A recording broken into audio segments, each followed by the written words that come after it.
So, we are in the middle of Max Weber's iron cage. You don't laugh in the iron cage. It's no laughing matter. It's a Kafkaesque trial. Anyway, so what we thought to compensate you for this iron cage, we would have a little party at the end of this semester after everything is done on May 18th. How many people are graduating this year? We will see if you graduate. But anyway, by May 18th you will know. Yes. So anyway, we haven't exactly figured out the details of this. Of course, being a party organized by your GSIs and myself, it probably won't be all partying. It'll be... So we actually may have some show and tell. We may have... Because at the end of the semester you're going to do these oral exams and you're going to bring in these beautiful pictures, and it's a shame that other people will not see them apart from your GSI, so we might show some of those. We might have some performances, something about your institutions. Anyway, we haven't figured it out yet, but we will. We've booked the room, so that's pretty good. And that's May 18th. That's right, isn't it? Monday the May 18th, is that Monday? Yeah. Yes, I think it's a Monday. Yes, good. Right. So actually you'll be taking your little oral, you have these little conversations with your GSI the previous week from the 11th to the 16th, is that right? 11th to the 15th. 11th to the 15th. So you will be signing up for conversations, the last conversation. So like the Last Supper, the last conversation. Yes, alright, fine, good, that's all in the future. We're in the middle of Weber. Today is Tuesday, Thursday, and Tuesday to finish Weber, to finish bureaucracy. And we will do it without a problem. So today I want to really get on with the idea of the relationship between democracy and bureaucracy, and Weber's understanding of that relationship.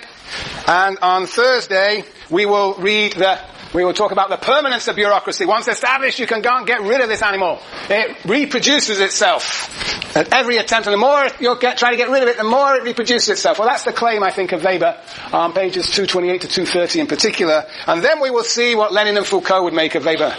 We'll see what Lenin and Foucault would make of Weber before next Tuesday, when we will talk about patterns of legitimation. It's a short 4 or 5 pages from Weber. This is a very important idea in Weber that has been used very widely in sociology. Okay, then you have a film on Thursday. But in the meantime, you'll probably be writing your papers, right, VJ? Yes. Any questions?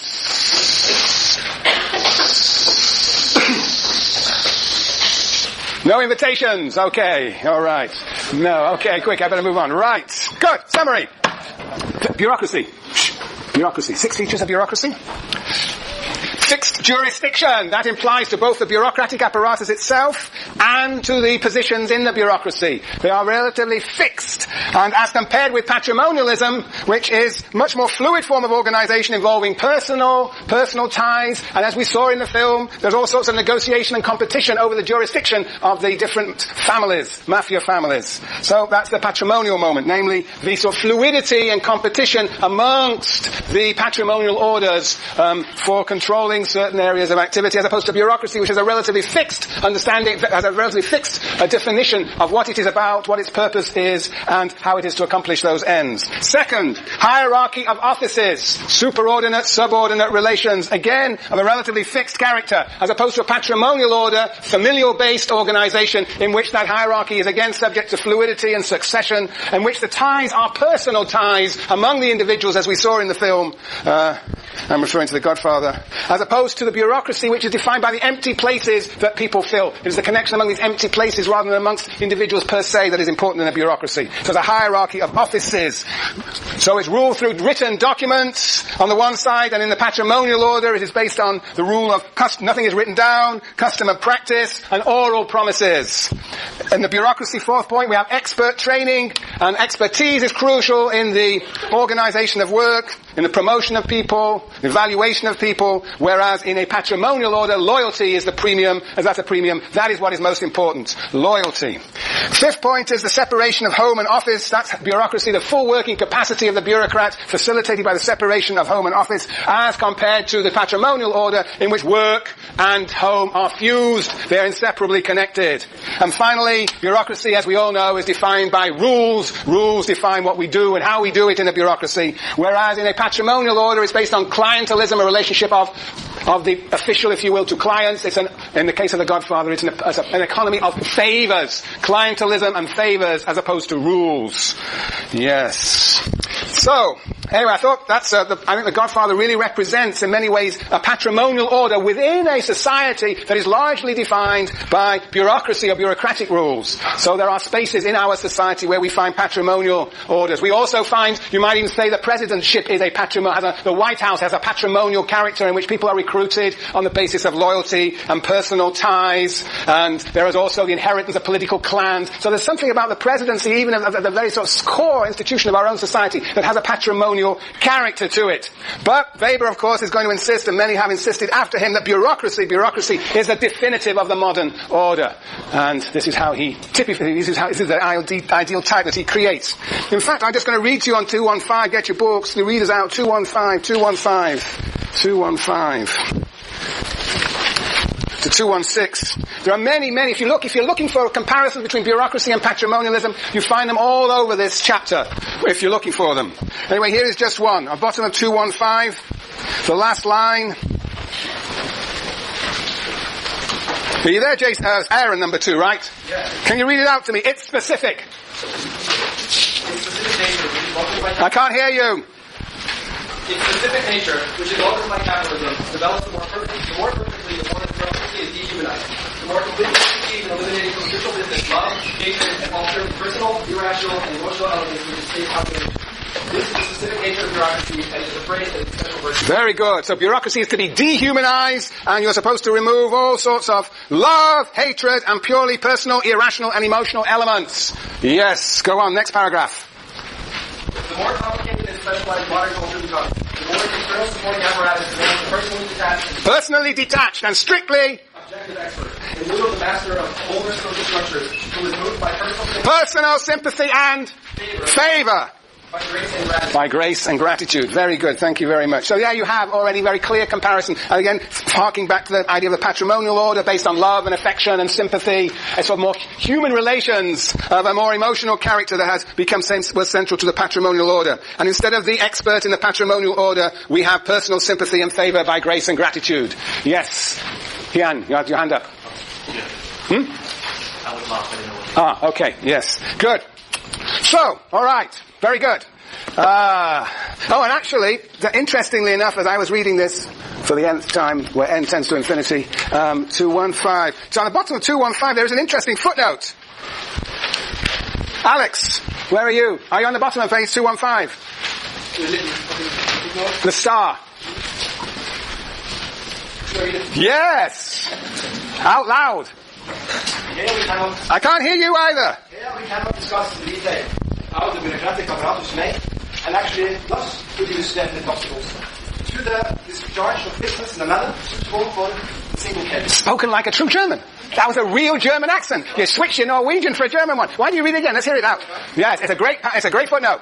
To be read only in German. It's my American accent. Here we cannot discuss in detail how the bureaucratic apparatus may and actually does produce definite obstacles to the discharge of business in a manner suitable for the single case. Very good. So he's recognizing there in the footnote. Thank you very much, Alex. We'll call on you again when we need you. Yes, when we need an impersonation of Weber. Right, when is that footnote recognizes the dysfunctions of bureaucracy.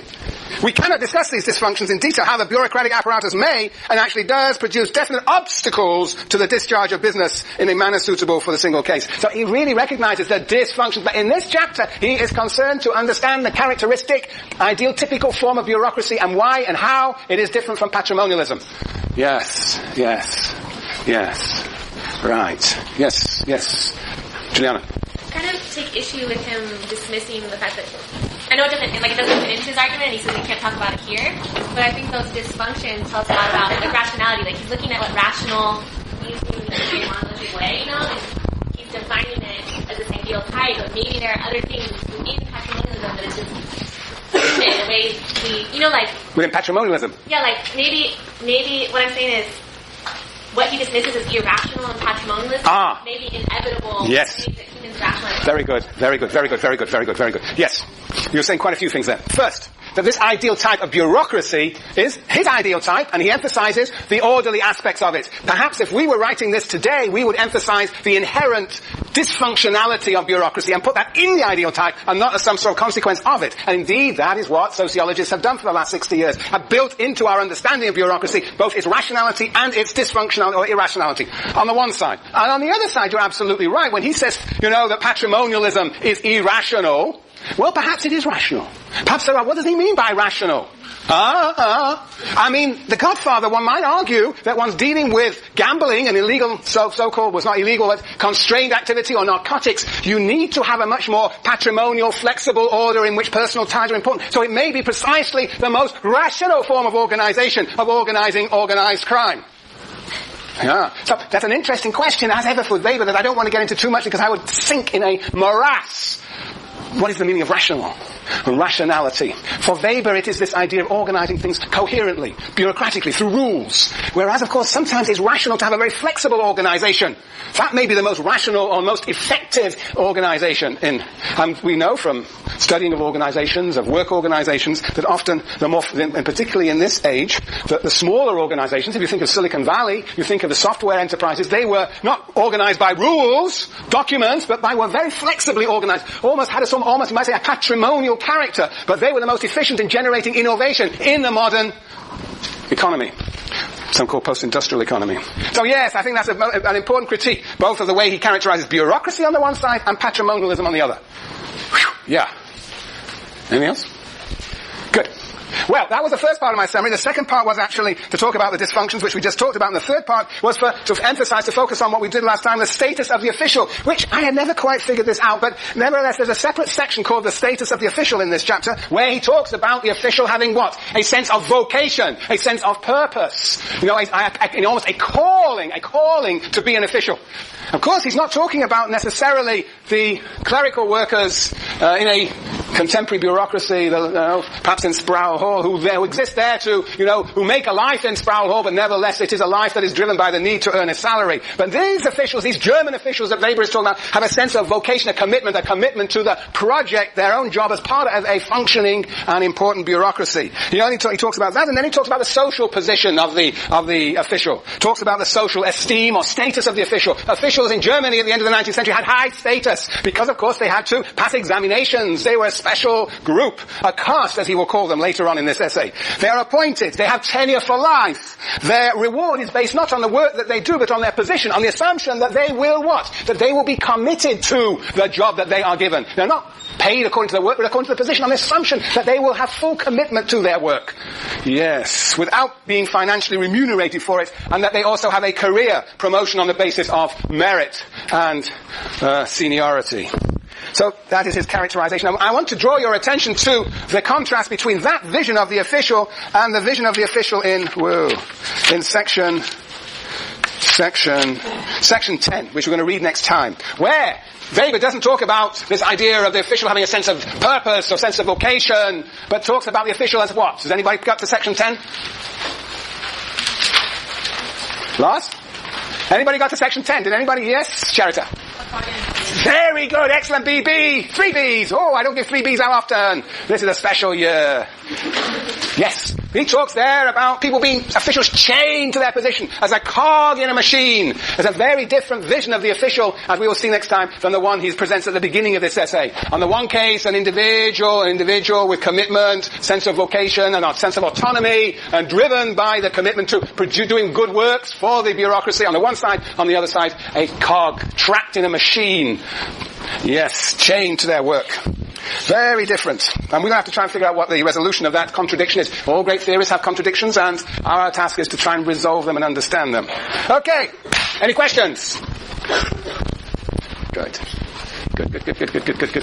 Josephine. 215. 218? 228. Ah, yeah, I was thinking about the way he describes bureaucracy, it sounds like he's talking about their life. And I'm wondering if you can actually Well, somebody asked me about the relationship between bureaucracy and dictatorship. And we're going to come to that because obviously dictatorship is bureaucracy without democracy. I think, that's a bigger question. We will get to that perhaps towards the end of today when we've actually talked about the relationship between democracy and bureaucracy. Yes. Yes. Yes. Yes. I mean, people have argued that when Weber talks about, at the end of the Protestant Ethic and the Spirit of Capitalism,